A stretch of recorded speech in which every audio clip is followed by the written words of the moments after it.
Nunca pensé que mi vida se convertiría en una pesadilla. Embarazada de 8 meses y tratada como una sirvienta en lo que se suponía que era mi propio hogar en un barrio residencial a las afueras de Madrid. Javier y yo llevábamos poco más de un año casados cuando su madre, Leonor, insistió en que nos mudáramos con ella después de que su marido falleciera. «Da solo hasta que nazca el bebé», había dicho con una sonrisa que nunca llegaba a sus ojos.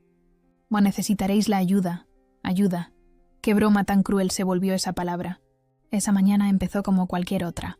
Me desperté sintiendo al bebé patear más de lo normal, con un dolor sordo extendiéndose por la parte baja de mi espalda. Javier ya se había ido a su turno en el hospital. Siempre estaba convenientemente ausente cuando su madre estaba en su peor momento. Me costó salir de la cama. Mi cuerpo hinchado protestaba con cada movimiento. «¡Sofía!».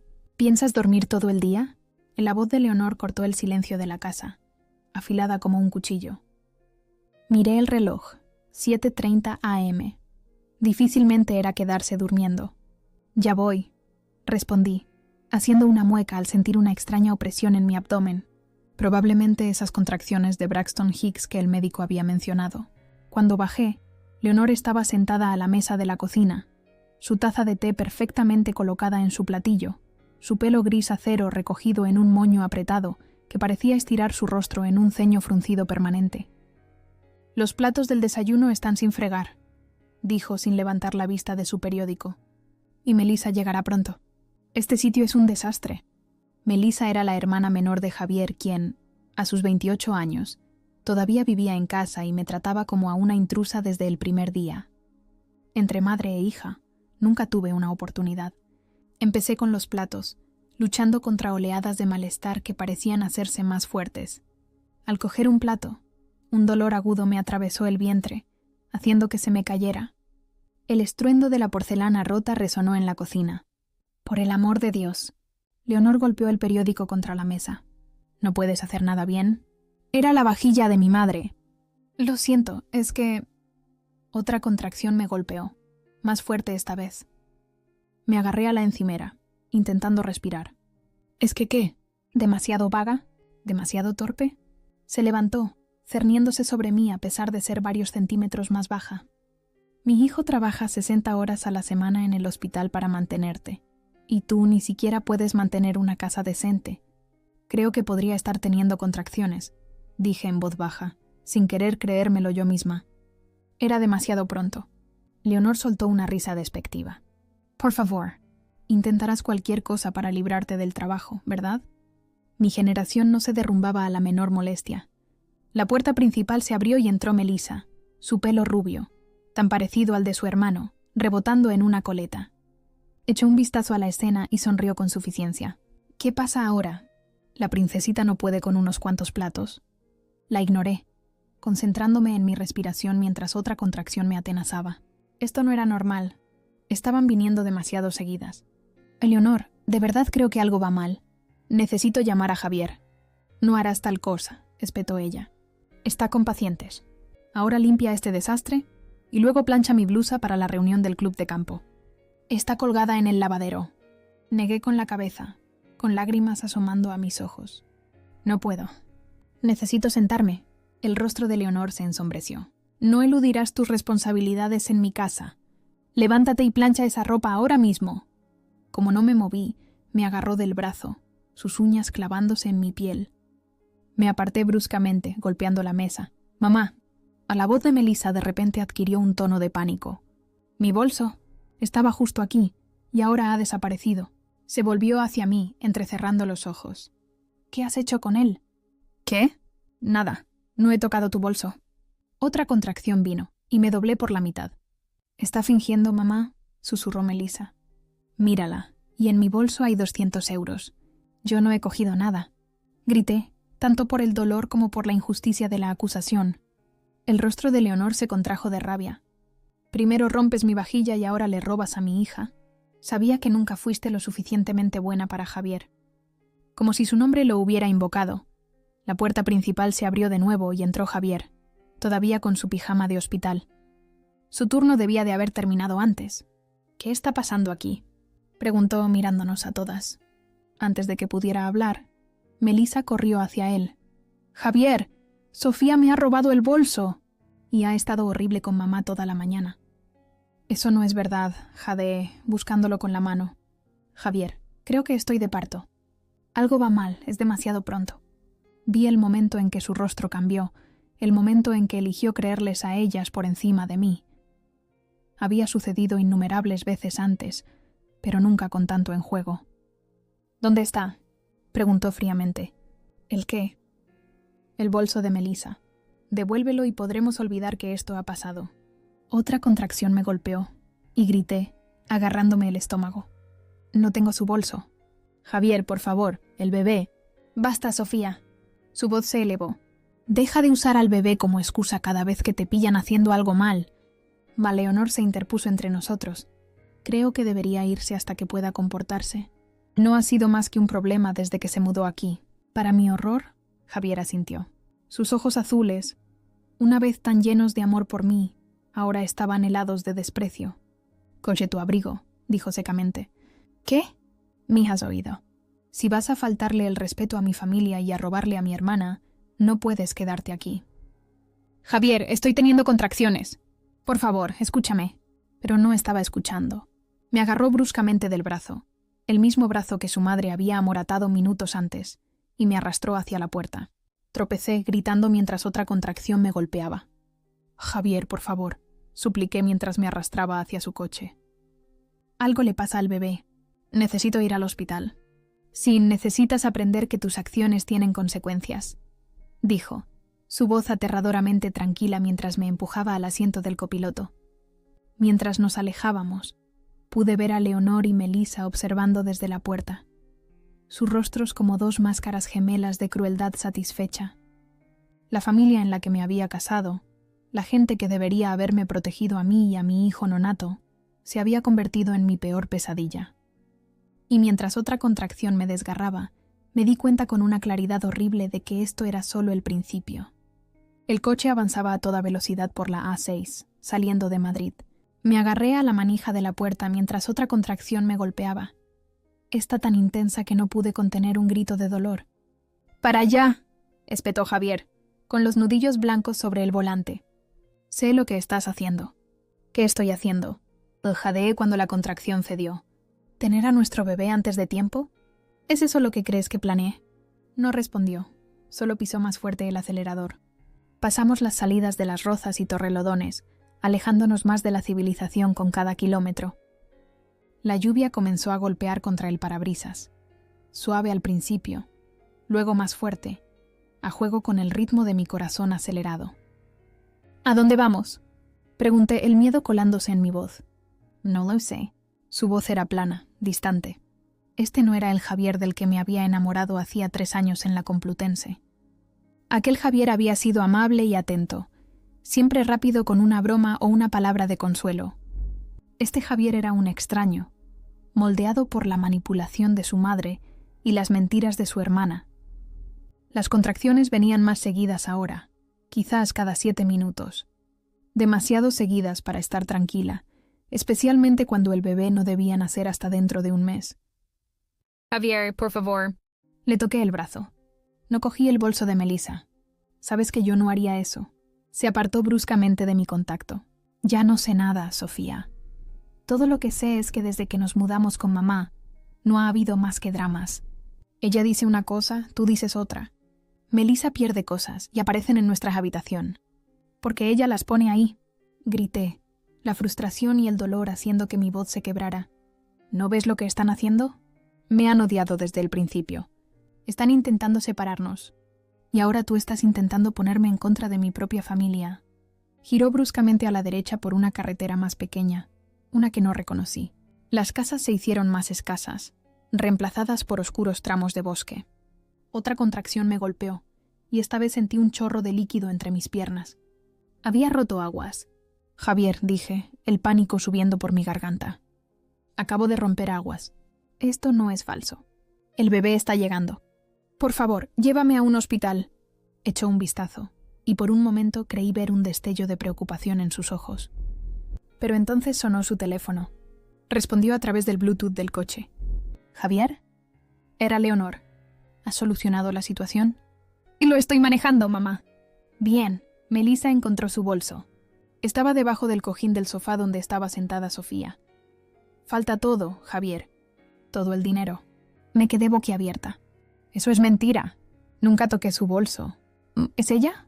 La voz de Leonor se endureció.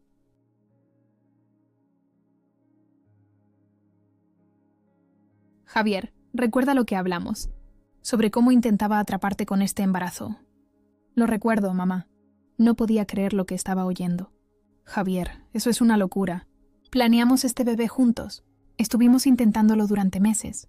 Terminó la llamada abruptamente, y el coche se llenó de un silencio terrible, roto solo por el vaivén rítmico de los limpiaparabrisas y mi respiración dificultosa.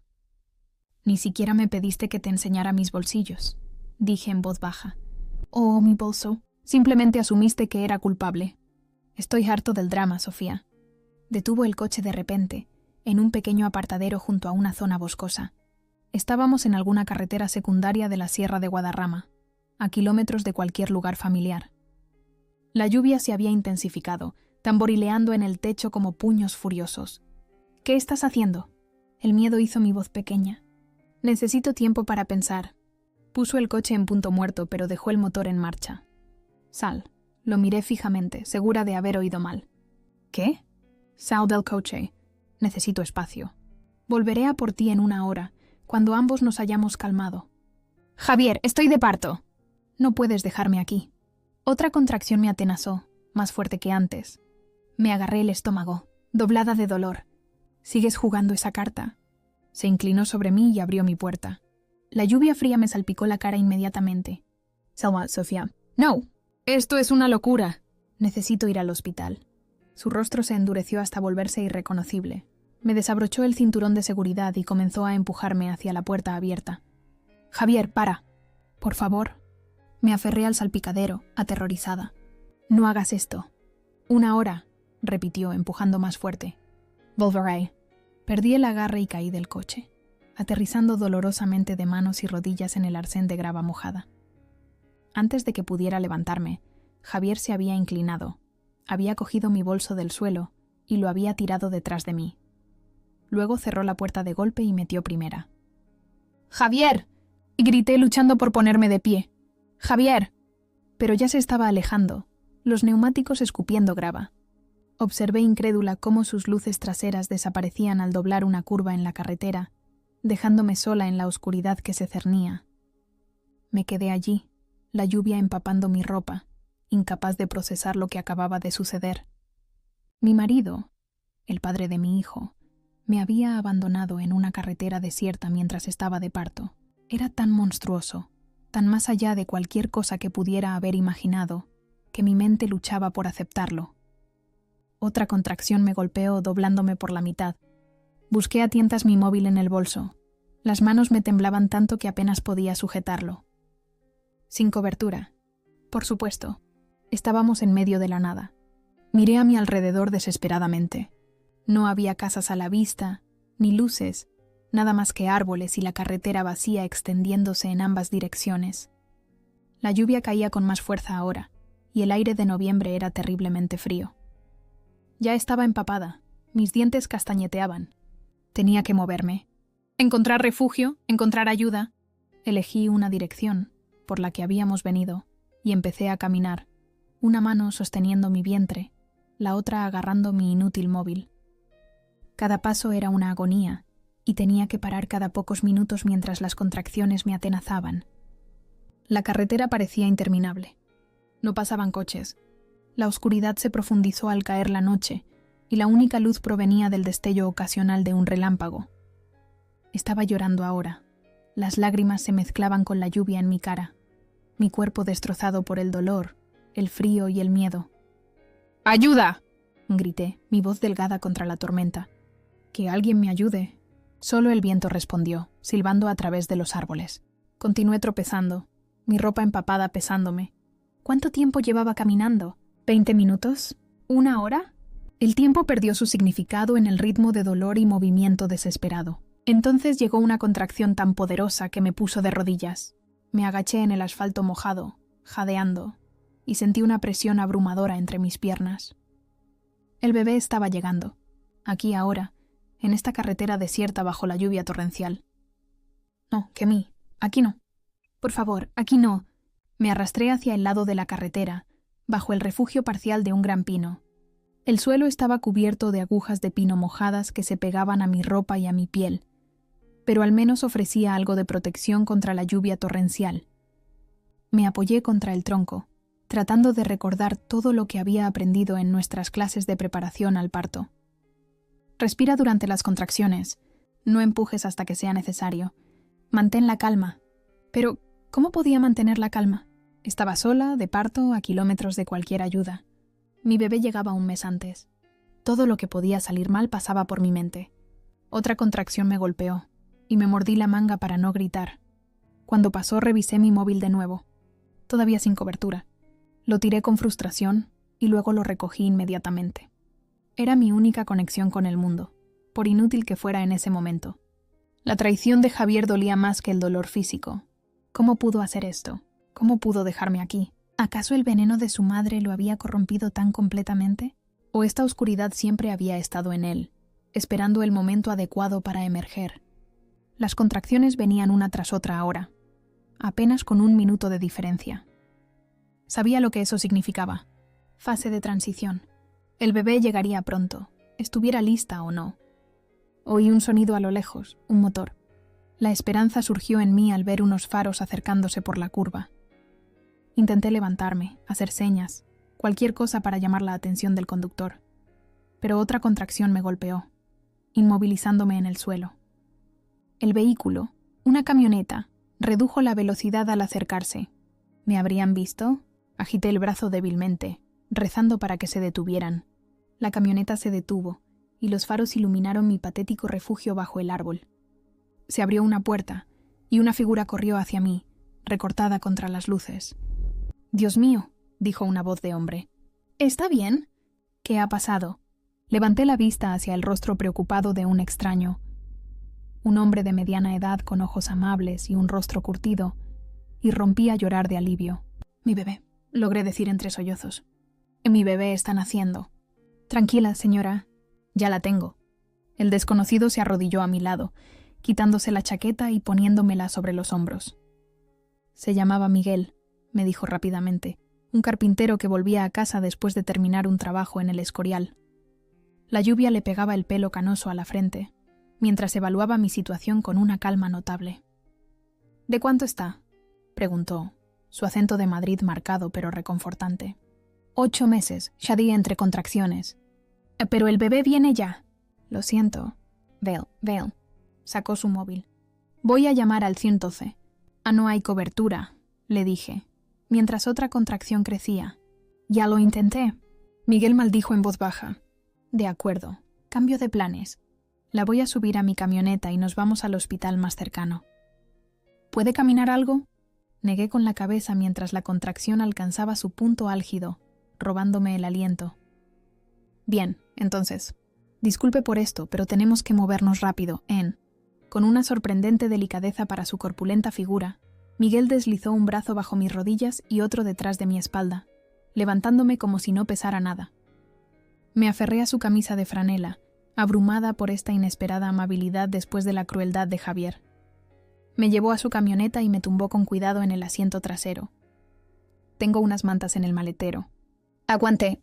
Un momento después, regresó con varias colchas gastadas, arropándome con una eficiencia que hablaba de experiencia. «¿Tiene hijos?», pregunté, tratando de distraerme de la siguiente ola de dolor. 3, 2 chicos y una chica. Se subió al asiento del conductor y arrancó el motor. El mayor tiene 30 ahora, la pequeña 25. Mi mujer, Linda, tuvo a nuestro segundo en el coche de camino al hospital. Casi lo traigo yo mismo al mundo. La camioneta dio una sacudida hacia adelante y Miguel encendió las luces de emergencia. El hospital más cercano está en Villalba, a unos 15 minutos. Usted aguante ahí detrás. Intente respirar como enseñan en esas clases. «No puedo». Otra contracción me golpeó, más poderosa que cualquier cosa que hubiera sentido antes. «Viene demasiado rápido». Miguel me miró por el espejo retrovisor. Sus ojos se abrieron de par en par ante lo que viera en mi cara. «Val, cambio de planes otra vez. Hay un centro de salud en Aravaca. a solo 5 minutos de aquí. Lo lleva el doctor Jiménez, un viejo amigo mío. Él la cuidará. Asentí, incapaz de hablar mientras las contracciones venían una tras otra. La presión era insoportable ahora, y sabía que se nos acababa el tiempo. «¿Cómo te llamas, hija?», preguntó Miguel, claramente tratando de mantenerme hablando. «Sofía», pues logré decir entre jadeos. «¿Y dónde está tu marido, Sofía?». «¿El padre del bebé?». La pregunta trajo una nueva ola de dolor, emocional más que físico. «Me dejó aquí», dije, mi voz quebrándose. Me sacó del coche y se fue. La cara de Miguel en el espejo se ensombreció de ira. ¿Hizo qué? Su madre y su hermana me odian. Dijeron que yo robé.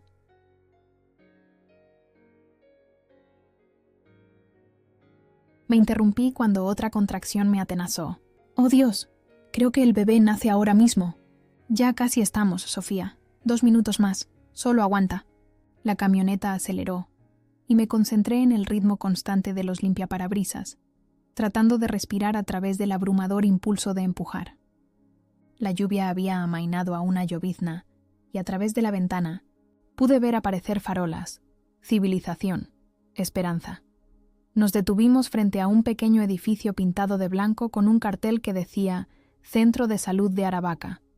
Antes de que Miguel pudiera apagar el motor, la puerta principal se abrió y un hombre alto y de piel oscura, con un suéter y vaqueros, salió, la preocupación grabada en su rostro. «¿Miguel? ¿Qué pasa?» «Tengo una mujer de parto, doctor. La encontré en la M607. Dice que está de 8 meses.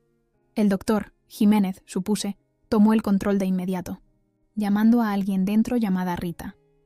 En momentos, Miguel y el doctor me estaban transfiriendo a una silla de ruedas, y luego me metieron rápidamente en la calidez del centro de salud. «Soy el doctor Jiménez», confirmó el hombre mientras me llevaban a una sala de exploración. «Esta es Rita, nuestra enfermera de noche. Vamos a cuidarla». Rita, una mujer de mediana edad con ojos amables y movimientos eficientes, me ayudó a quitarme la ropa mojada y a ponerme un camisón de hospital.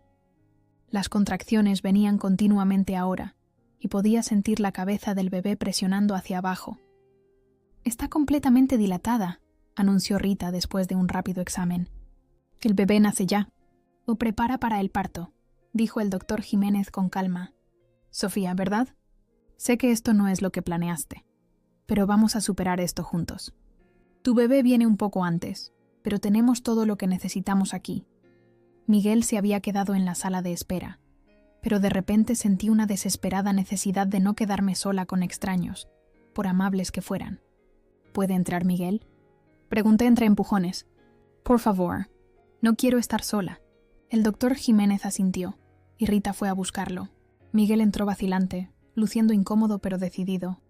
«¿Seguro que me quieres aquí, Sofía?», preguntó, parado torpemente junto a la puerta. «Por favor, Jerry, nos salvaste. Quiero que veas que estamos bien». Se movió a mi lado y me ofreció su mano, la cual agarré con una fuerza desesperada mientras otra contracción me golpeaba. «Lo estás haciendo genial», animó el doctor Jiménez. «Veo la cabeza». Un empujón grande más. Empujé con todas mis fuerzas restantes, un grito primario desgarrando mi garganta. Hubo un momento de intensa presión ardiente, y luego, liberación. Un llanto pequeño y enfadado llenó la habitación. «Es un niño», anunció el doctor Jiménez, colocando al infante retorciéndose y cubierto de vernix sobre mi pecho. «Y un poco pequeño, pero parece sano. Buenos pulmones, eso seguro». Miré a mi hijo con asombro. A pesar de todo, la traición, el abandono, el miedo, aquí estaba él, perfecto y vivo. Las lágrimas corrían por mi rostro mientras contaba sus diminutos dedos, maravillada por el milagro que era. «Hola, pequeñín», susurré. «Lo conseguimos». Miguel se secó sospechosamente los ojos. «Es precioso, Sofía». El doctor Jiménez todavía estaba trabajando entre mis piernas, sacando la placenta y revisando si había desgarros, pero apenas me di cuenta.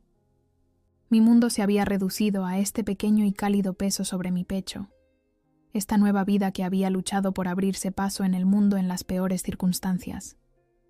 «¿Cómo lo vas a llamar?», preguntó Rita mientras limpiaba suavemente al bebé sin quitármelo de encima.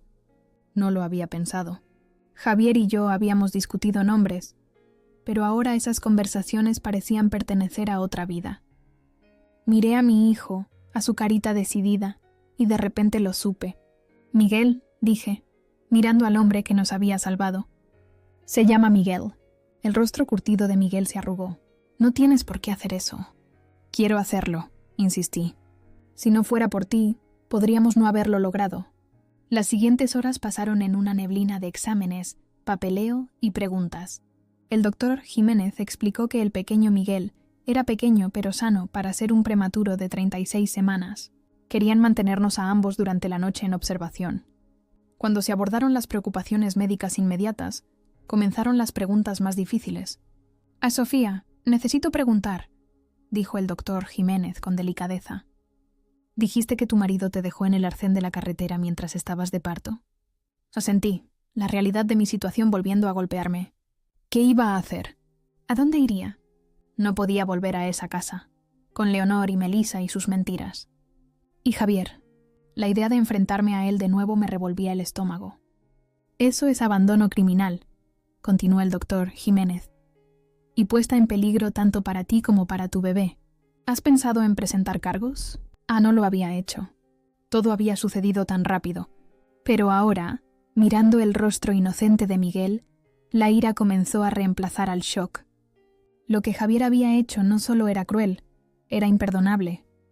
Había estado dispuesto a arriesgar la vida de nuestro hijo. «No tengo a dónde ir», admití, las palabras dolorosas de pronunciar en voz alta. «Y toda mi familia está en Asturias. Me mudé aquí por la residencia de Javier. Nuestro contrato de alquiler terminó cuando nos mudamos con su madre». «Puedes quedarte con nosotros», dijo Miguel de repente desde donde había estado sentado en silencio en la esquina. Casi había olvidado que seguía allí. «Linda y yo tenemos mucho espacio ahora que los niños se han ido, solo hasta que te organices». Lo miré fijamente, abrumada por esta continua amabilidad de un completo extraño. «No podría abusar así». «No es abusar si se ofrece libremente», dijo con firmeza. «Además, Linda me mataría si le contara esta historia y no te llevara a casa. Probablemente ya se esté preguntando dónde estoy». Como si fuera una señal, el móvil de Miguel sonó. Respondió, saliendo al pasillo para explicar la situación a su esposa. Cuando regresó, su expresión era resuelta. «Linda, dais que la habitación de invitados ya está hecha y que está bajando el Moisés del desván. Sin discusiones. Sofía, tú y el pequeño Miguel necesitáis un lugar seguro, y nosotros lo tenemos». Nuevas lágrimas brotaron de mis ojos. Después de meses soportando la crueldad de Leonor y la creciente frialdad de Javier, esta simple bondad humana era casi demasiado para soportar. «Gracias», susurré, abrazando a Miguel más fuerte. «Muchas gracias». «No me des las gracias todavía», dijo Miguel con una sonrisa sombría. «Linda también insiste en que llamemos a la policía por lo de tu marido. Solía trabajar para un abogado de familia, y dice que lo que hizo cruza todo tipo de límites legales». Miré a mi hijo dormido, tan vulnerable y confiado. Se merecía algo mejor que un padre que lo abandonaría incluso antes de nacer. Ambos nos merecíamos algo mejor. «De acuerdo», dije finalmente, una nueva resolución endureciéndose dentro de mí. «Llamémoslos». Miguel tenía 3 días cuando decidí enfrentarlos. Miguel y Linda habían sido nada menos que ángeles, dándonos a mí y a mi hijo recién nacido una habitación limpia y cálida, cocinando comidas que me devolvían la fuerza y ayudándome a navegar la montaña de papeleo que conlleva un parto inesperado. Linda, una mujer robusta con cabello castaño veteado de plata y una risa contagiosa, ya se había enamorado de Miguel, arrullándolo mientras me enseñaba a envolverlo correctamente. «No tienes que hacer esto, ¿sabes?», dijo Linda esa mañana mientras me observaba vestir a Miguel con uno de los diminutos conjuntos que había comprado. «La denuncia policial está presentada. Tu abogada puede encargarse de todo a partir de ahora». La abogada, Diana Soto, había sido recomendada por el doctor Jiménez y había tomado mi caso pro bono inmediatamente después de escuchar las circunstancias. «Abandono criminal de una mujer embarazada», había dicho, sus ojos brillando con justa ira. «Vamos a hacer que paguen. Necesito coger mis cosas», dije, abrochando con cuidado la chaquetita de Miguel. «Y necesito ver su cara cuando se dé cuenta de lo que ha hecho». Linda asintió, comprendiendo sin juzgar. «Miguel te llevará. Yo también iría. Pero alguien tiene que quedarse con el pequeño si las cosas se ponen feas». Estuve de acuerdo.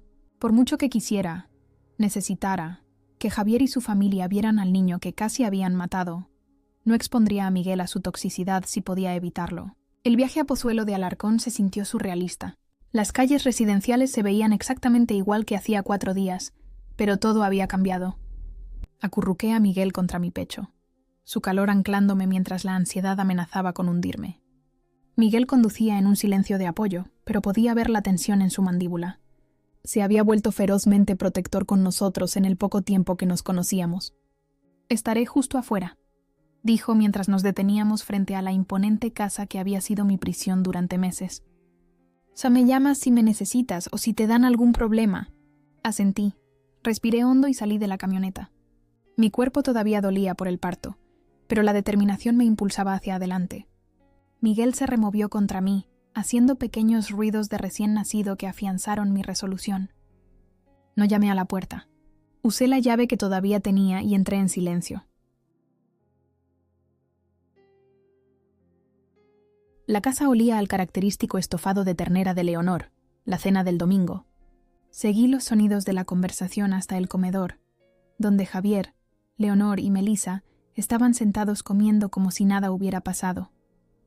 Como si no me hubieran dejado para morir en una carretera desierta 4 días antes. Me quedé en el umbral un largo momento, observándolos. Javier parecía cansado, con ojeras oscuras bajo los ojos, pero se reía de algo que Melissa había dicho. Leonor cortaba su carne con movimientos precisos, sus labios fruncidos en esa perpetua expresión de desaprobación. Ninguno de ellos se dio cuenta de mi presencia hasta que Miguel emitió un pequeño llanto. 3 cabezas se giraron bruscamente hacia mí. El tenedor de Melissa cayó con estrépito sobre su plato. El rostro de Leonor perdió todo el color. Y Javier parecía como si hubiera visto un fantasma. Sofía, susurró, levantándose a medias de su silla. «¿Estás bien?» «No gracias a ti», respondí, mi voz más firme de lo que esperaba. «No gracias a ninguno de vosotros». Leonor se recuperó primero, su sorpresa transformándose en fría furia. «¿Cómo te atreves a volver aquí después de lo que hiciste?» Y me reí, el sonido frágil en la silenciosa habitación. «¿Después de lo que hice?» «Tiene gracia, Leonor. Dime, ¿qué hice exactamente?» «Aparte de soportar meses de tu abuso antes de que tu hijo me abandonara en una carretera desierta mientras estaba de parto». «Le robaste a Melissa», insistió, pero su voz vaciló ligeramente. «Pari no ha sido más que un problema desde...» «Basta», di un paso adelante, y los 3 se estremecieron. «Simplemente basta. Ambas sabemos que Melissa nunca perdió su bolso. Ambas sabemos que has estado tratando de deshacerte de mí desde el primer día. Bueno, felicidades. Lo conseguiste». Cambié a Miguel en mis brazos para que pudieran ver su cara claramente. «Este es tu nieto, Leonor. Tu sobrino, Melissa. Tu hijo, Javier, nació en un centro de salud en Aravaca, porque un amable desconocido me encontró desplomada al borde de la M607 y me consiguió ayuda. Nació un mes antes por el estrés al que me sometisteis. Casi muere por lo que hicisteis». Javier se había puesto completamente pálido. «Sofía, no sabía que estabas realmente de parto. Pensé». «¿Pensaste qué? ¿Que estaba fingiendo contracciones? ¿Que me empapé para simular que había roto aguas? ¿Qué clase de monstruo deja a su esposa embarazada al borde de la carretera bajo la lluvia, Javier? ¿Qué clase de médico?» Su rostro se descompuso. «Iba a volver a por ti. Solo necesitaba tiempo para pensar». «Tiempo para pensar», repetí, el asco subiendo por mi garganta. «¿Mientras tu hijo y yo podríamos haber muerto? Mientras daba a luz en el suelo de un centro de salud rural con un extraño sosteniendo mi mano en lugar de tú? Me es suficiente». Leonor se levantó irguiéndose en toda su estatura. «No sé a qué juego estás jugando. Volviendo aquí con ese... niño, pero tienes que irte. Esta es mi casa y no eres bienvenida». «Oh, me voy», le aseguré, dando otro paso hacia la habitación. Pero primero, quería que todos supierais que la policía ha sido notificada. También el Colegio de Médicos de Madrid. Se ha presentado un informe detallando cómo el doctor Javier Foster abandonó a su esposa embarazada en apuros médicos, poniendo en peligro tanto su vida como la de su hijo. Javier emitió un sonido ahogado. «¿Fuiste a la policía?» «Y a mi abogada», añadí. «Diana Soto. Quizás habéis oído hablar de ella. Se especializa en casos de violencia doméstica». Melissa, que había estado inusualmente silenciosa, Finalmente habló. No puedes probar nada. Es tu palabra contra la nuestra. De hecho, sí puedo. El doctor Jiménez documentó todo cuando me llevaron a su centro. El buen samaritano que me encontró. Miguel, el hombre que espera afuera ahora mismo, está dispuesto a testificar sobre mi estado cuando me encontró. Y hay cámaras de tráfico en la A6 que te grabaron empujándome fuera del coche, Javier. Esta última parte era un farol. No tenía idea de si había cámaras o qué podrían haber capturado. Pero el pánico en el rostro de Javier me dijo que la mentira había dado en el blanco. «No lo harías», susurró. «Mi carrera». «Deberías haber pensado en eso antes de dejarnos morir», le corté fríamente. «Estoy aquí por mis cosas. Cogeré lo que me pertenece a mí y a Miguel, y luego nos iremos». «Nada en esta casa te pertenece», espetó Leonor, pero su tono imperioso había perdido su filo. «Dejaremos que el tribunal decida eso». Me di la vuelta para salir del comedor. Luego me detuve. «Por cierto, Melissa, sé que pusiste tu bolso en nuestra habitación. Te vi hacerlo desde la ventana de arriba. Me pregunto qué más podría encontrar la policía si empiezan a investigar más de cerca a esta familia». La sangre desapareció del rostro de Melissa. Diana. Subí las escaleras hacia la habitación de invitados que había sido mía, con Miguel todavía acunado de forma segura contra mí. Oí sillas raspando abajo, voces alzadas, pero nadie me siguió. Bien. Necesitaba espacio para ordenar mis pensamientos junto con mis pertenencias. La habitación parecía intacta, como si hubieran tenido miedo de entrar en ella después de lo que habían hecho. Mis vitaminas prenatales todavía estaban en la mesita de noche. El libro del bebé que había estado rellenando yacía abierto sobre la cama. Me moví metódicamente, con una sola mano, recogiendo primero los documentos esenciales, mi partida de nacimiento, pasaporte, DNI, todo cuidadosamente guardado en una caja con llave debajo de la cama. Luego la ropa, tanto la mía como los diminutos conjuntos que había preparado para el bebé. Miguel empezó a quejarse, hambriento de nuevo. Me senté en la mecedora junto a la ventana para darle de comer, mirando el césped cuidado donde Leonor pasaba horas de jardinería mientras me daba órdenes. Esta casa, con su exterior perfecto y su núcleo podrido, era una metáfora perfecta de la familia que vivía en ella. Se acercaron unos pasos y me tensé. La puerta se abrió lentamente, y Javier estaba allí, con el rostro ceniciento. «Sofía», comenzó su voz quebrándose. «Lo siento mucho. No sé qué me pasó. Déjame arreglar esto. Por favor». Miré a mi marido. El hombre al que una vez había amado lo suficiente como para casarme, para crear un hijo con él. Y no sentí más que lástima. «Es demasiado tarde, Javier», dije en voz baja, no queriendo interrumpir la toma de Miguel. «Algunas cosas no se pueden arreglar con una disculpa». «Es precioso», susurró Javier, dando un paso vacilante hacia nosotros. «En nuestro hijo. ¿Puedo cogerlo?» «No». La palabra salió más cortante de lo que pretendía, pero no la suavicé. «Renunciaste a ese derecho cuando te fuiste». Una lágrima se deslizó por su mejilla. «Haré cualquier cosa. Terapia, lo que quieras. Nos mudaré de aquí lejos de mamá y Melissa. Por favor, Sofía, te quiero». «Le quiero a él». «Si nos quisieras», respondí, «no estaríamos teniendo esta conversación. El amor no abandona. El amor no pone en peligro. El amor no elige las mentiras de una madre por encima de la verdad de una esposa». Cometí un error. «No, Javier. Un error es olvidar un aniversario o decir algo sin pensar. Lo que tú hiciste fue una elección. Una serie de elecciones. En realidad, durante meses de ver a tu madre y a tu hermana abusar de mí mientras tú no hacías nada». No tuvo respuesta para eso. Nos sentamos en silencio mientras Miguel terminaba de comer, y yo le sacaba suavemente los gases sobre mi hombro. «¿Qué pasa ahora?», le preguntó finalmente Javier. Me levanté colocando a Miguel en el hueco de mi brazo. «Ahora me voy, y recibirás los papeles de mi abogada. Lo que pase después dependerá de los tribunales». «¿Y él?», Javier señaló a Miguel. «¿Lo veré alguna vez?». Miré el rostro pacífico de nuestro hijo. «Eso depende de qué clase de hombre decidas ser, Javier. Ahora mismo no te confiaría ni una planta de interior, mucho menos a nuestro hijo». Recogí mis últimas pertenencias en una bolsa y pasé junto a Javier, que se quedó paralizado en el umbral. Abajo, Leonor y Melissa no estaban por ningún lado, probablemente escondidas, con miedo de enfrentar las consecuencias de sus acciones.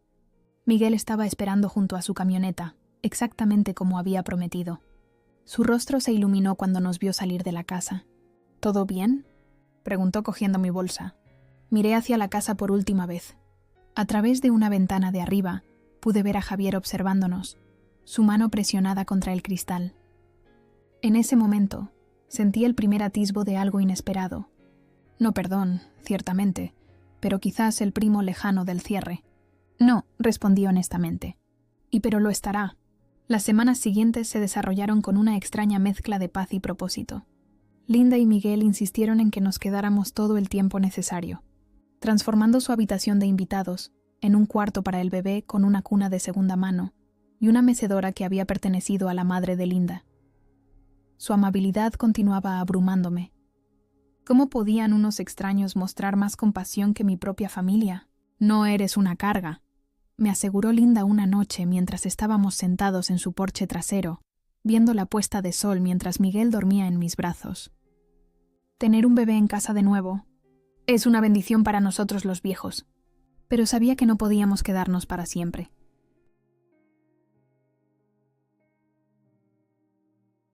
Cada día, trabajaba metódicamente hacia la independencia, hacia la construcción de una vida que Javier y su familia no pudieran tocar.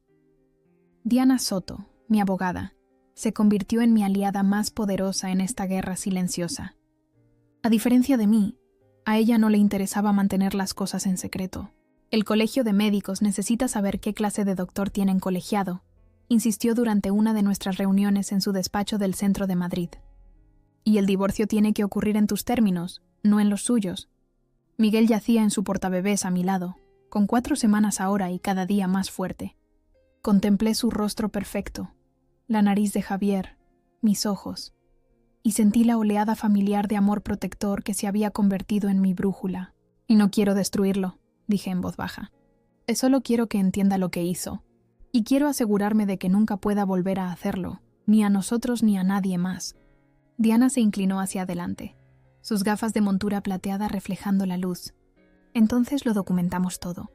Cada mensaje, cada correo de voz, cada interacción, construimos un caso tan sólido que no tenga más remedio que aceptar tus términos. Y así comenzó lo que Linda llamó mi diario de pruebas. Cada noche, después de acostar a Miguel, me sentaba en el pequeño escritorio de nuestra habitación y registraba todo lo que podía recordar de mi tiempo en casa de Leonor. Los derrames accidentales de té caliente en mi regazo, las vitaminas prenatales desaparecidas que reaparecían misteriosamente días después, las conversaciones susurradas entre madre e hijo que se detenían abruptamente cuando yo entraba en una habitación. Era un trabajo doloroso, revivir esos meses de crueldad sutil, pero con cada entrada me sentía más fuerte. La niebla de manipulación que me había hecho dudar de mis propias percepciones se disipó, revelando la campaña sistemática que habían librado para alejarme. Mientras tanto, Javier continuaba con sus desesperados intentos de reconciliación. Mensajes diarios, correos de voz, incluso cartas entregadas en casa de Miguel y Linda. Aparecieron flores en la puerta. Llegaron regalos para el bebé con notas escritas a mano suplicando perdón. Patrón clásico de abusador, señaló Diana cuando le mostré la creciente colección de paquetes sin abrir. Ahora está en la fase de luna de miel. No te dejes engañar, no lo hice. Cada súplica solo fortalecía mi resolución. Guardé cada mensaje, añadí cada gesto a mi diario de pruebas, construyendo mi caso pieza a pieza desgarradora. La primera audiencia para nuestro divorcio se programó para principios de enero, justo después de que Miguel cumpliera 2 meses. La noche anterior, apenas pude dormir, la ansiedad y la determinación luchando en mi pecho. ¿Y si Javier convencía al juez de que estaba exagerando? ¿Y si las conexiones sociales de Leonor en Pozuelo inclinaban la balanza a su favor? Puedes con esto, me tranquilizó Linda a la mañana siguiente, mientras me ayudaba a vestir a Miguel con una diminuta camisa de botones y pantalones que lo hacían parecer increíblemente mayor. Solo di la verdad. Es todo lo que necesitas hacer, la verdad. Un concepto tan simple, pero se había convertido en mi arma más poderosa. La sala del tribunal era más pequeña de lo que había imaginado, pero no menos intimidante. Diana caminaba a mi lado, proyectando confianza con su impecable traje azul marino. Miguel y Linda, Se habían ofrecido a cuidar de Miguel, dándome una preocupación menos para el día.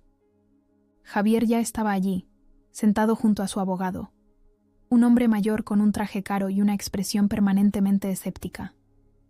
Leonor y Melissa estaban sentadas en la fila detrás de ellos, ambas vestidas como para ir a misa, sus rostros cuidadosamente dispuestos en máscaras de preocupada inocencia. Mis pasos vacilaron cuando los vi, el recuerdo de esa terrible noche volviendo con fuerza física. Diana me apretó suavemente el brazo. «Recuerda por qué estamos aquí», murmuró. «Por Miguel, por ti». El proceso comenzó con las presentaciones formales. La jueza Catalina Martínez, una mujer de rostro severo y ojos inteligentes, presidía. Revisó la petición de divorcio. Su expresión no revelaba nada mientras leía las acusaciones de abandono y puesta en peligro. El abogado de Javier habló primero, pintando un cuadro de malentendido y arrepentimiento. «Mi cliente reconoce un grave error de juicio, su señoría, pero desea enfatizar su deseo de reconciliarse y criar conjuntamente a su hijo. El doctor Foster es un médico respetado que nunca antes ha demostrado ninguna tendencia violenta. Este incidente aislado ocurrió durante un momento de estrés extremo.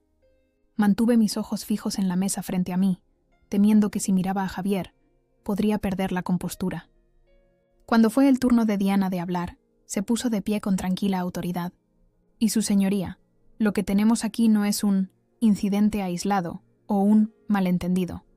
Lo que tenemos es un patrón de abuso que culminó en un acto tan insensible que casi costó la vida tanto a mi clienta como a su hijo nonato». Presentó mi diario de pruebas, ahora mecanografiado y organizado cronológicamente. Llamó al doctor Jiménez para que testificara sobre mi estado cuando llegué a su centro.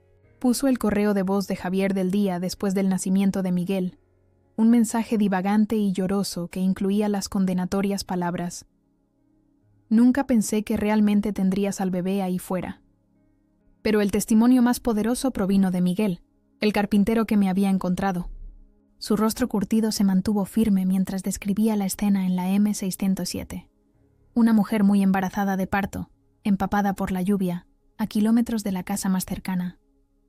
«Me dijo que su marido la había echado del coche», declaró Miguel, su voz ronca por la ira contenida. Al principio, no podía creer que alguien hiciera algo así. Pero luego vi lo asustada que estaba cuando mencioné llevarla a un hospital en Villalba. Tenía miedo de que él estuviera allí. Durante todo esto, mantuve el silencio que se había convertido en mi fuerza. Respondía a las preguntas cuando se me dirigían directamente, mi voz suave pero inquebrantable. No me enfurecí ni acusé. Simplemente dije la verdad, pieza por pieza cuidadosamente documentada. Cuando Javier finalmente subió al estrado, parecía una sombra del médico seguro de sí mismo con el que me había casado. Sus manos temblaban mientras intentaba explicar sus acciones.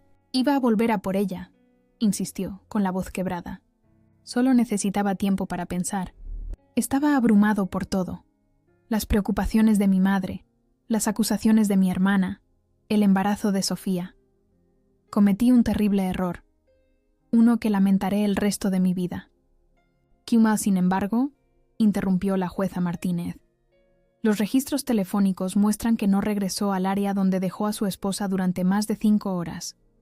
Para entonces, ella ya había dado a luz en un centro de salud a 30 kilómetros de distancia». «¿Es eso correcto?». El rostro de Javier se descompuso. «Sí, su señoría». «Voy durante esas 5 horas. ¿Contactó con los servicios de emergencia? ¿Alertó a los hospitales de la zona? ¿Buscó a su esposa de alguna manera?». «No, su señoría, yo». Me fui a casa. La inhalación colectiva en la sala del tribunal fue audible. Incluso el abogado de Javier hizo una mueca. Leonor se removió en su asiento, su rostro enrojeciendo de ira. Casi podía oír sus pensamientos. ¿Cómo se atreven a tratar a mi hijo así? ¿Cómo se atreven a cuestionar su carácter? Pero por una vez, su influencia no podía protegerlo. Este no era su dominio cuidadosamente controlado donde su palabra era ley. Este era un tribunal de justicia, donde las pruebas hablaban más alto que la manipulación. Cuando la jueza pidió un breve receso, salí al pasillo a tomar aire. Diana me siguió, su expresión cautelosamente optimista. «Va bien», murmuró. «Martínez no se está creyendo su versión». Asentí, demasiado agotada para hablar. El peso de los últimos meses, el abuso, el parto, la minuciosa documentación, Me oprimía. Me apoyé contra la pared, cerrando los ojos por un momento. Sofía, la voz de Javier. Abrí los ojos y lo encontré de pie a unos metros de distancia, su abogado revoloteando ansiosamente detrás de él. Mi cliente desea hablar en privado con su esposa, le dijo el abogado a Diana. Exesposa, corrigió Diana con firmeza. Y cualquier comunicación puede pasar por mí. Por favor, dijo Javier mirándome directamente. Solo 2 minutos. En contra de mi buen juicio y de la mirada de advertencia de Diana, asentí. 2 minutos. Nos apartamos unos pasos, todavía a la vista de nuestros abogados, pero fuera del alcance de sus oídos. Lo siento, comenzó Javier, su voz baja y urgente. Sé que no es suficiente, pero lo siento. Dejé que me envenenaran contra ti. Dejé que me convencieran de que tú eras el problema, cuando en realidad... ¿En realidad qué, Javier? O le insté cuando se quedó en silencio. En realidad, eran ellas, terminó. Mamá y Melissa. Nunca quisieron que fuéramos felices. Nunca quisieron al bebé. Estudié su rostro. El rostro que una vez había amado. El rostro que había observado fríamente mientras yo suplicaba que no me abandonara. Había un arrepentimiento genuino allí, pensé. Quizás incluso comprensión. Pero había llegado demasiado tarde. Lo sé, dije simplemente. Parpadeó. ¿Lo sabes? Y siempre lo he sabido. Intenté decírtelo tantas veces. Elegiste no escuchar. Lo arreglaré, prometió buscando mi mano. Di un paso atrás, manteniendo la distancia entre nosotros. Lo que sea necesario. Cortaré con ellas por completo. Seré el marido que debería haber sido, el padre que Miguel se merece. Por un momento me permití imaginarlo. La reconciliación. Un nuevo comienzo. Nuestra pequeña familia intacta. Pero luego recordé la lluvia en mi cara mientras sus luces traseras desaparecían. El dolor de dar a luz sin él. Las semanas de documentar metódicamente cada crueldad, grande y pequeña. Es demasiado tarde, Javier, dije, y me sorprendió la falta de ira en mi voz. Solo había certeza, y algunos puentes, una vez quemados, no se pueden reconstruir. Su rostro decayó, y por un breve momento vislumbré al hombre del que me había enamorado años atrás, vulnerable, genuino, sin la mancha de la manipulación de su madre. Pero ese hombre había tomado su decisión en una noche lluviosa de noviembre, y ambos teníamos que vivir con las consecuencias.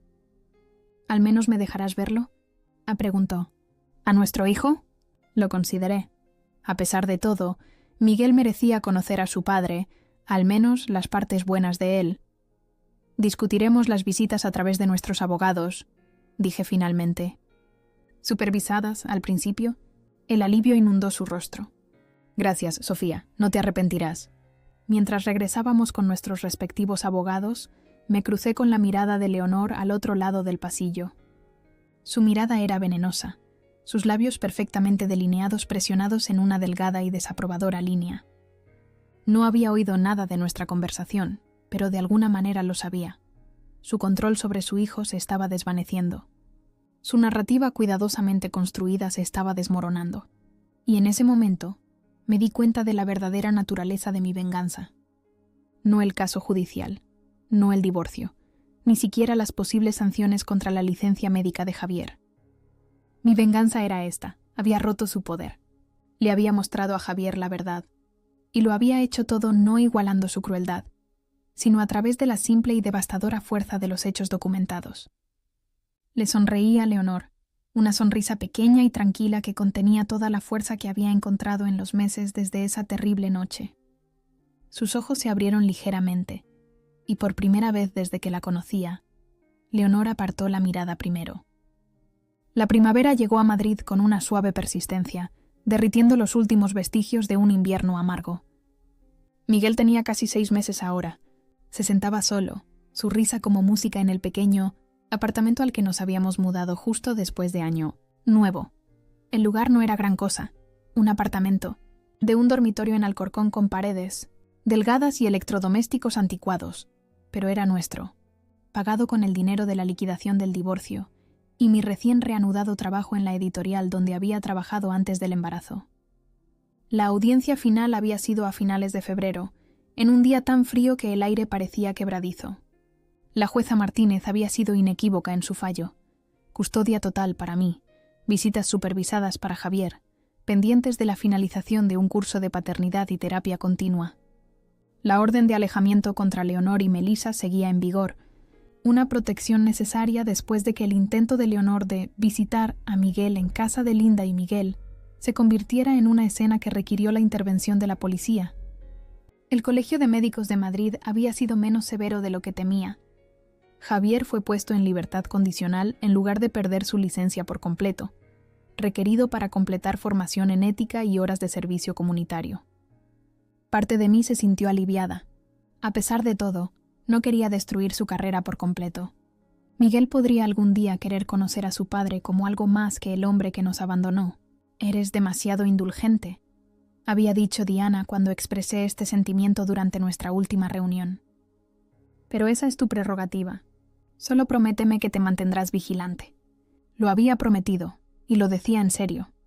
Perdonar no significaba olvidar, y ciertamente no significaba bajar la guardia.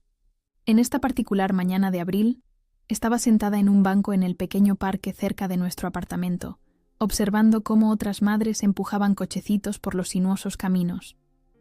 Miguel estaba fascinado por la luz del sol moteada que se filtraba a través de las nuevas hojas, sus ojos abiertos de par en par con asombro. Le hice una foto con mi móvil, luego dudé sobre el botón de enviar. Las visitas supervisadas de Javier habían ido bien. Una vez liberado de la influencia de su madre, parte del hombre del que me había enamorado originalmente había comenzado a resurgir. Contrito, atento, decidido a ser un mejor padre de lo que había sido como marido. Nuestras conversaciones seguían siendo estrictamente sobre Miguel, pero ya no eran tensas. A veces incluso me encontraba sonriendo ante sus torpes intentos de conectar con nuestro hijo.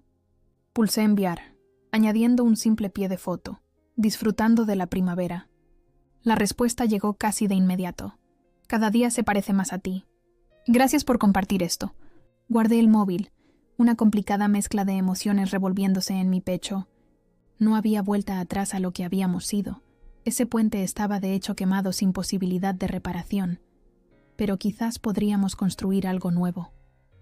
No un matrimonio, ni siquiera una amistad, sino una relación civilizada de coparentalidad que le daría a Miguel estabilidad y amor de ambos lados. Mi móvil sonó, mostrando el nombre de Linda. Ella y Miguel se habían convertido en abuelos sustitutos para Miguel, cuidándolo cuando yo trabajaba hasta tarde y acogiéndonos para las cenas de los domingos. Su presencia continua en nuestras vidas era una de las bendiciones inesperadas que surgieron de la pesadilla del nacimiento de Miguel. «Hola, Linda», respondí, sonriendo al oír su alegre saludo. «Solo para confirmar que seguimos en pie para la cena de esta noche», dijo. «Y Miguel está haciendo su famoso estofado, y ha comprado ese vino que te gusta». «No me lo perdería», le aseguré, «aunque puede que llegue un poco tarde. Tengo una reunión con mi abogada esta tarde». Hubo una pausa. «¿Todo bien?» «Sí, solo finalizando algunos papeles del acuerdo».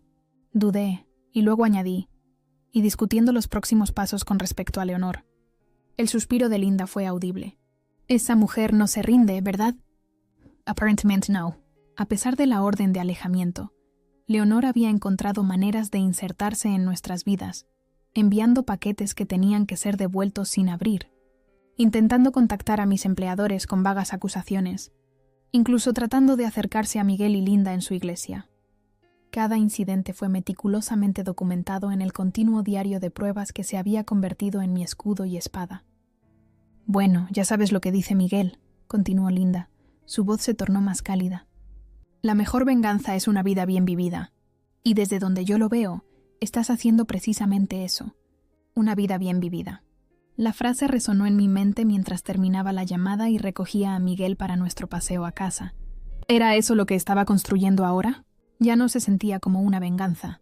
Esa furia fría y calculadora se había consumido hacía meses, dejando atrás algo más tranquilo y sostenible. Propósito, quizás, o simplemente la determinación de crear para Miguel el hogar seguro y amoroso que había pensado que estaba construyendo con Javier. El despacho de Soto y Asociados ocupaba el tercer piso de una antigua fábrica textil reconvertida en el centro de la ciudad. Los ladrillos a la vista y las vigas del techo daban al espacio una calidez que contradecía las conversaciones a menudo difíciles que tenían lugar allí. Diana me saludó con su habitual eficiencia enérgica, haciéndome pasar a su oficina mientras arrullaba brevemente a Miguel, que estaba atado a mi pecho en un portabebés. «Buenas noticias», anunció mientras nos sentábamos. «El juez ha aprobado nuestra petición de una orden de alejamiento permanente contra Leonor. 3 años, renovables si es necesario. Un alivio me recorrió, gracias a Dios». El patrón documentado de acoso lo convirtió en una decisión fácil. El incidente en tu lugar de trabajo el mes pasado fue la gota que colmó el vaso.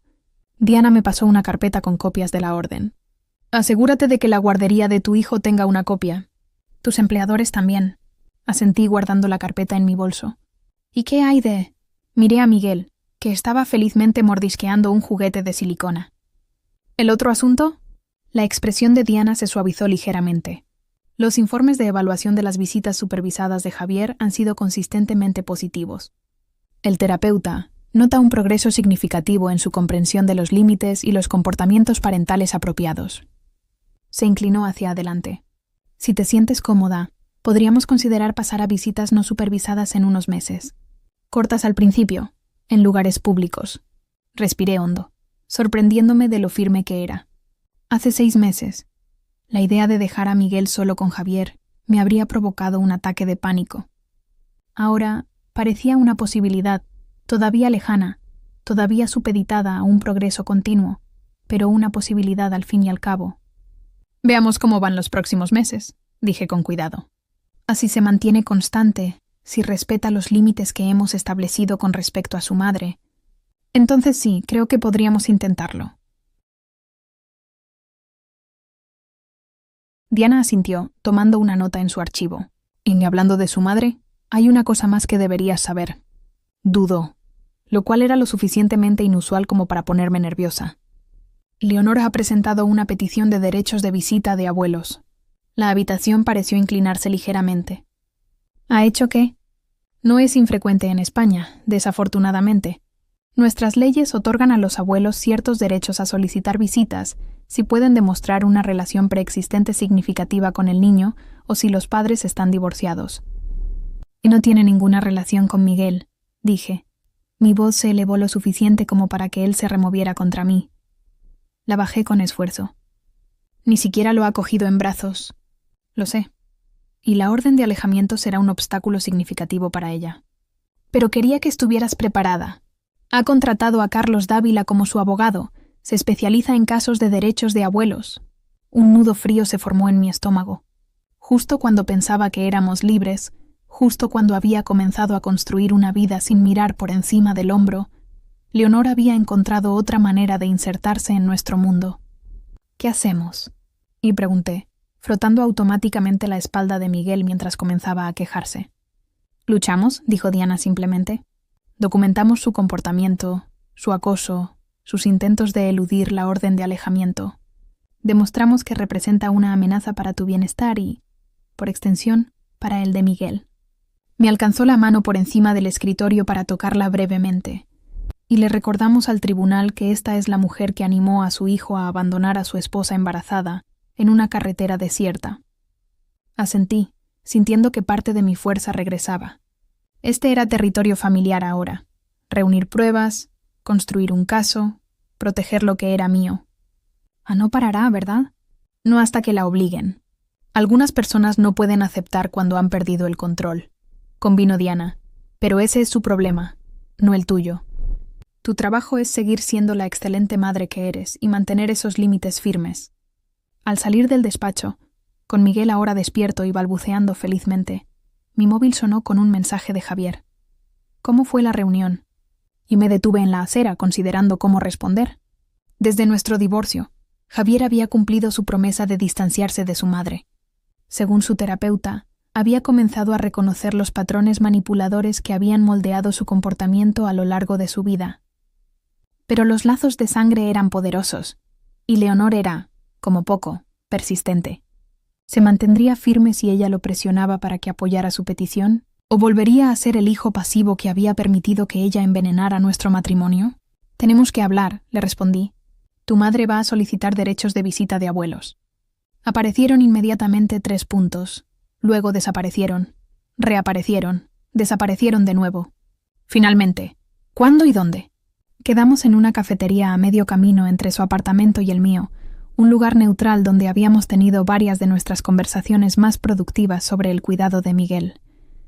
Tenía 2 horas antes de tener que estar en casa de Linda y Miguel para cenar. Tiempo suficiente para calibrar la postura de Javier en esta última batalla. Él ya estaba allí cuando llegué, sentado en una mesa de la esquina con 2 tazas de café. Se levantó cuando nos acercamos, su rostro iluminándose al ver a Miguel, que ahora estaba bien despierto y observaba la cafetería con ojos curiosos. «Hola, campeón», dijo Javier en voz baja, extendiendo una mano vacilante para tocar la mejilla de Miguel. «Te estás haciendo tan grande». Me senté en la silla frente a él, desabrochando a Miguel del portabebés y sentándolo en mi regazo. Ha aprendido a darse la vuelta en ambas direcciones esta semana, y está empezando a hacer sonidos de consonantes. La pequeña charla sobre el desarrollo de Miguel era nuestra rutina de apertura habitual, un territorio seguro antes de navegar por aguas más complicadas. Pero hoy, la urgencia de la situación me empujó a acortarla. ¿Sabías lo de la petición de tu madre?, pregunté directamente. El rostro de Javier decayó y negó con la cabeza. «No, te lo juro, Sofía. No tenía ni idea hasta tu mensaje». Se pasó una mano por el pelo, un gesto de frustración que recordaba bien de nuestro matrimonio. «No, he hablado con ella en semanas, no desde que le dije que no iría a la comida de Pascua». Estudié su rostro, buscando signos de engaño. Al no encontrar ninguno, asentí lentamente. «Ha contratado a Carlos Dávila». «Mierda». Javier rara vez juraba, una reminiscencia de su esmerada educación. La palabrota me dijo que entendía la seriedad de la situación. «¿Qué dice Diana?» «De que luchemos. Que usemos la orden de alejamiento y el acoso documentado para demostrar que no es una persona segura para tener cerca a Miguel». Javier se quedó en silencio por un momento, removiendo distraídamente su café. «Esperará que apoye su petición», dijo finalmente. «Dirá que es mi deber como su hijo, que Miguel necesita a su abuela». El momento se sintió crucial, una prueba del progreso que Javier había hecho en terapia, de su compromiso de poner el bienestar de Miguel por encima de las demandas de su madre. Esperé casi sin respirar. «No lo haré», dijo con firmeza mirándome a los ojos. «De hecho, testificaré en su contra si es necesario. Le diré al tribunal exactamente por qué no debería estar cerca de nuestro hijo». El alivio que me inundó fue tan intenso que casi me mareó. «¿Lo dices en serio?» «Sí». Extendió la mano sobre la mesa, sin tocarme pero con la palma hacia arriba. «Una oferta, no una exigencia. He estado trabajando mucho en terapia, Sofía, sobre los límites, sobre plantarle cara, sobre el daño que me ha hecho, a nosotros. No puedo deshacer lo que pasó esa noche. No puedo cambiar el hecho de que te abandoné cuando más me necesitabas. Pero puedo asegurarme de que nunca os vuelva a hacer daño a ninguno de los dos». Tras un momento de vacilación, puse mi mano en la suya, brevemente, un gesto de solidaridad más que de reconciliación.